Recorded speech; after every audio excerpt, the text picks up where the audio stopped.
The experience that is depersonalization had its zenith approximately 3 years ago.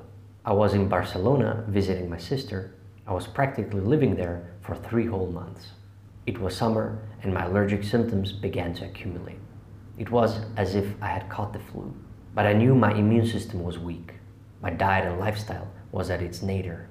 One of the nights I lay there, warm, falling asleep in a stressed condition. Perhaps it was similar to the experience I had felt a few years earlier, where I had felt an intense feeling of anger associated with hot climate. It was as if I was reliving the life of Mersault from Camus' The Stranger. In any case, this is where I laid and experienced the height of my depersonalization.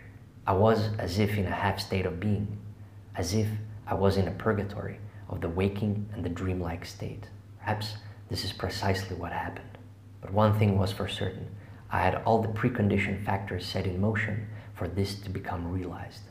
I felt and saw a strong sphere of light, colorful at the edges, but incredibly bright at the center.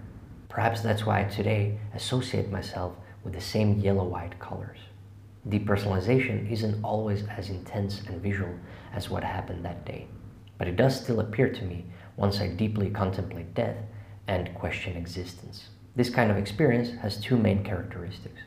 First, reality seems artificial, and often you feel nausea in your stomach, or dizziness, or both. Perhaps this is why Sartre wrote of nausea. Nietzsche also expressed these things.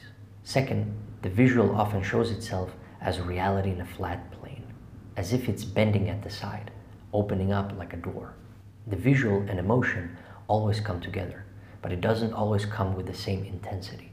The fact is that the experience only comes when I contemplate too deeply into the dark waters. But I know myself enough now to pull myself out of there. At times, there is a sense of fear going along with the feeling of pulling out, although I never fear its return. In fact, I like its return because it reminds me of further work. It also reminds me of the artistic realm. To ground myself, I simply focus on the things that matter in the present moment, in a rhythmic manner instead of a self-aware manner. Why is it like so? Because self-awareness itself is part of the instigation, but it's also one of my strengths, and so I certainly do not wish it to disappear forever. I'd rather be able to control it and bring it forth whenever I find use for it. The daily rhythms of self-discipline, like everything else, will keep things at bay. And since you'll always be disciplined, you will always keep things at bay. That is its solution, and it's the same for everything. It might seem too simple, but simplicity and the truth do indeed meet in this case, in the case when it matters the most, in the human condition, in human matters. Depersonalization is not a problem, but a part of being human, and it should be seen as such. Do not identify with it, the same way you don't identify with the feeling of anger or sadness. Find a will to change yourself. Do not fear the change. Do not fear eliminating your old identity. Change is at the heart of who we are, adaptable creatures, able and capable of creating great things. Change your character and you change your destiny. That is how I got out of it.